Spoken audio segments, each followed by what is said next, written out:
안녕하십니까? 7월 29일 목요일 아침입니다. 오늘 아침에도 하나님의 말씀으로 아침을 시작하시는 우리 성도님들을 응원합니다. 우리 성도님들을 위하여 기도하겠습니다. 신명기 20장, 오늘 우리가 읽을 말씀은 신명기 20장입니다. 신명기 20장 1절부터 20절까지 먼저 읽겠습니다. 내가 나가서 적군과 싸우려 할 때에 말과 병거와 백성이 너보다 많음을 볼지라도 그들을 두려워하지 말라. 애굽 땅에서 너를 인도하여 내신 네 하나님 여호와께서 너와 함께 하시느니라. 너희가 싸울 곳에 가까이 가면 제사장은 백성에게 나아가서 고하여 그들에게 말하여 이르기를, 이스라엘아 들으라. 너희가 오늘 너희의 대적과 싸우려고 나아왔으니 마음에 겁내지 말며 두려워하지 말며 떨지 말며 그들로 말미암아 놀라지 말라. 너희 하나님 여호와는 너희와 함께 행하시며 너희를 위하여 너희 적군과 싸우시고 구원하실 것이라 할 것이며, 책임자들은 백성에게 말하여 이르기를, 새 집을 건축하고 낙성식을 행하지 못한 자가 있느냐? 그는 집으로 돌아갈지니 전사하면 타인이 낙성식을 행할까 하노라. 포도원을 만들고 그 과실을 먹지 못한 자가 있느냐? 그는 집으로 돌아갈지니 전사하면 타인이 그 과실을 먹을까 하노라. 여자와 약혼하고 그와 결혼하지 못한 자가 있느냐? 그는 집으로 돌아갈지니 전사하면 타인이 그를 데려갈까 하노라 하고, 책임자들은 또 백성에게 말하여 이르기를, 두려워서 마음이 허약한 자가 있느냐? 그는 집으로 돌아갈지니 그의 형제들의 마음도 그의 마음과 같이 낙심될까 하노라 하고, 백성에게 이르기를 마친 후에 군대의 지휘관들을 세워 무리를 거느리게 할지니라. 내가 어떤 성읍으로 나아가서 치료할 때에는 그 성읍에 먼저 화평을 선언하라. 그 성읍이 만일 화평하기로 회답하고 너를 향하여 성문을 열거든 그 모든 주민들에게 내게 조공을 바치고 너를 섬기게 할 것이요. 만일 너와 화평하기를 거부하고 너를 대적하여 싸우려 하거든 너는 그 성읍을 애워쌀 것이며, 내 하나님 여호와께서 그 성읍을 내 손에 넘기시거든 너는 칼날로 그 안의 남자를 다 죽이고, 너는 오직 여자들과 유아들과 가축들과 성읍 가운데 있는 모든 것을 너를 위하여 탈취물로 삼을 것이며, 너는 내 하나님 여호와께서 내게 주신 적군에게서 빼앗은 것을 먹을지니라. 내가 내게서 멀리 떠난 성읍들 곧 이 민족들에게 속하지 아니한 성읍들에게는 이같이 행하려니와, 오직 내 하나님 여호와께서 내게 기업으로 주시는 이 민족들의 성읍에서는 호흡 있는 자를 하나도 살리지 말지니, 곧 헷 족속과 아모리 족속과 가나안 족속과 브리스 족속과 히위 족속과 여부스 족속을 내가 진멸하되 내 하나님 여호와께서 내게 명령하신 대로 하라. 이는 그들이 그 신들에게 행하는 모든 가증한 일을 너희에게 가르쳐 본받게 하여 너희가 너희 하나님 여호와께 범죄하게 할까 함이니라. 너희가 어떤 성읍을 오랫동안 애워싸고 그 성읍을 쳐서 점령하려 할 때에도 도끼를 둘러 그곳의 나무를 찍어내지 말라. 이는 너희가 먹을 것이 될 것임이니 찍지 말라. 들의 수목이 사람이냐? 너희가 어찌 그것을 애워싸겠느냐? 다만 과목이 아닌 수목은 찍어내어 너희와 싸우는 그 성읍을 치는 기구를 만들어 그 성읍을 함락시킬 때까지 쓸지니라. 신명기 20장을 읽었습니다. 신명기 20장의 이야기는 구체적으로 여호수아서에서 가나안 정복할 때 적용이 됩니다. 화평을 선언한 성읍은 동맹을 맺고 그 성읍으로부터 조공을 받으며, 또 어떤 성읍은 화평을 선언하기 전에 무조건 가서 진멸해야 되는 그러한 성읍이 있었습니다. 그 성읍과 성읍 사이에 하나님의 백성들이 맺어야 할 조약이 있고 또 맺지 말아야 할 조약이 있었습니다. 신명기 20장은 여호수아서에서 그 법령이 그대로 적용이 되고, 하나님 백성들이 이 신명기 20장의 명령에 온전히 순종했을 때 그들은 전쟁에서 승리할 수 있었고, 그렇지 않았을 때는 그들은 전쟁에서 패할 수밖에 없었습니다. 신명기 10장 1절에서 내가 나가서 적군과 싸우려 할 때에는 말과 병거와 기병이 백성이 너보다 많음을 인하여 두려워하지 말라고 했는데요, 이 전쟁은 하나님께서 시키신 전쟁입니다. 그리고 신명기 10장에서 나오는 이 전쟁은 정복 전쟁이 아니고 하나님께서 가나안 땅을 점령하라고, 가나안 땅을 차지하라고 하시는 그런 의미에서 정복을 위한 전쟁이 아니고 하나님께서 정복하라고 하신 전쟁이었습니다. 정복을 위한 전쟁이 아닌데 하나님께서 정복하라고 하신 전쟁이란 무엇을 의미할까요? 재미로 정복하는 게 아닙니다. 또 땅을 넓히려고 정복하는 게 아닙니다. 불필요한 전쟁을 위한 정복이 아닙니다.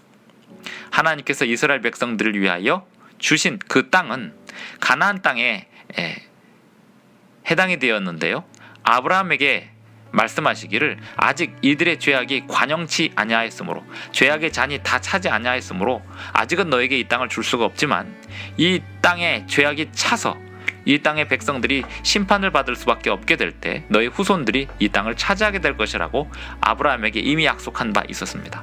지금 신명기 20장에 이 말씀을 듣고 있는 이스라엘 백성들의 후손들, 가나안 땅에서 태어난 제2세대들은 이 말씀이 아브라함에게 하셨던, 수백 년 전 아브라함에게 하셨던 그 언약의 말씀이 이루어지기 직전에 있는 상황에서 하나님께 들은 명령들이었습니다.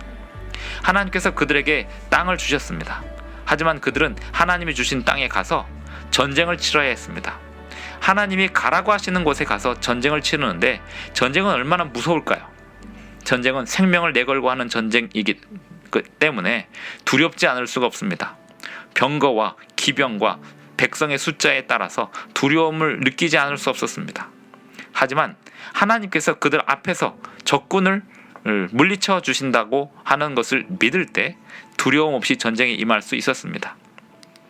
또한 겁이 많거나 또 전쟁에 참여해서 다른 사람들의 사기를 떨어뜨릴 것 같은 사람들은 참여하지 말도록 하였고, 포도원을 만들고 그 과실을 먹지 못한 자가 있느냐, 돌아가서 그 집으로 돌아가서 그 포도원을 거두라, 포도 수확을 하라라고 말하고, 여자와 약혼하고 그와 결혼하지 못한 자가 있느냐, 가서 돌아갈지니 전사하면 타인이 그 아내를, 그 여자를 취할까 하노라 하면서, 이 전쟁은 소모시키는 전쟁, 또 누군가를 총알바지로 내모는 전쟁, 사람들을, 백성들을 끌어모아서 누군가를 총알바지를 화살바지로 만들어가면서 정복하는 그런 전쟁이 아니라 거룩한 전쟁, 하나님께서 백성들을 심판하시는 전쟁이었음을 이 신명기 20장의 명령들이 말해주고 있습니다.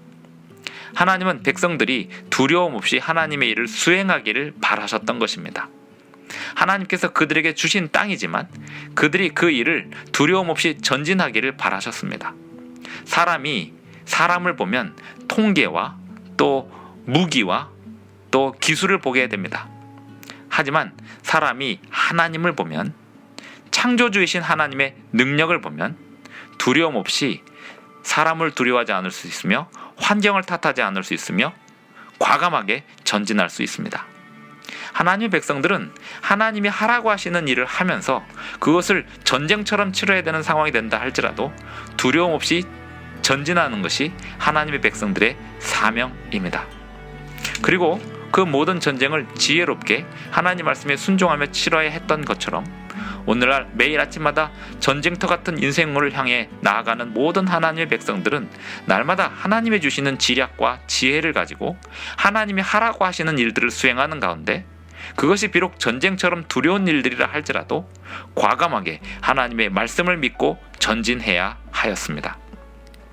오늘 우리 말씀을 읽는 성도들 모두에게서는 이 말씀 속에서 하나님이 오늘 우리에게 주시는 사명이 무엇인지를 확인하시고 두려움 없이 전진할 수 있는 그 사명을 찾아내시기를 간절히 바랍니다. 하나님이 우리에게 맡기신 일이 분명하다면 그 일을 진행하는 데 있어서 어떤 일도 우리를 두렵게 만들 수 없음을 아셔야 합니다. 그러므로 우리는 사람의 숫자나 또 인간의 기술이나 두려운 상황이나 환경을 볼 필요가 없습니다. 내가 하는 일이, 내가 오늘 전진하려고 하는 그 방향이 하나님께서 가라시는 방향인지, 그리고 하나님께서 본래 나에게 시키시는 일들인지 그것을 확인하는 것이 더 중요하겠습니다. 그러기 위해서 우리는 오늘도 말씀을 읽고 기도하고 있는 것입니다. 두려움 없는 전진은 하나님의 말씀에 대한 전적인 순종에서부터 나옵니다. 두려움, 그것은 하나님의 말씀에 대한 순종으로 나뉘어집니다. 하나님의 말씀을 온전히 받들어 두려운 마음으로 섬기는 사람은 세상을 두려워할 필요가 없습니다만, 하나님의 말씀을 받들어 두려운 마음으로 섬기지 않는 사람은 세상에 끊임없이 두려운 일들이 생겨나게 될 것입니다. 그러므로 오늘도 하나님의 말씀에 순종하시면서 하나님이 가라시는 길을 가며 하나님의 일을 수행하시는 저와 여러분이 되기를 간절히 바랍니다. 기도하겠습니다. 하늘에 계신 우리 아버지, 오늘도 우리에게 말씀을 주시고 또 주님의 말씀으로 전진하는 일에 있어서 두려움 없이 전진할 필요가 있음을 알게 하여 주시오니 감사를 드립니다. 우리가 가야 할 방향을 주님께서 지도하여 주시고 우리가 수행해야 할 일들을 알려주실 때 그 어떤 일을 할지라도 감당할 수 있기를 원하오니 우리에게 담대한 믿음을 허락하여 주시옵소서. 예수님의 이름으로 기도드리옵나이다. 아멘. 네, 오늘도 끝까지 시청해 주셔서 대단히 감사합니다. 내일 아침 5시 30분에 또 뵙겠습니다.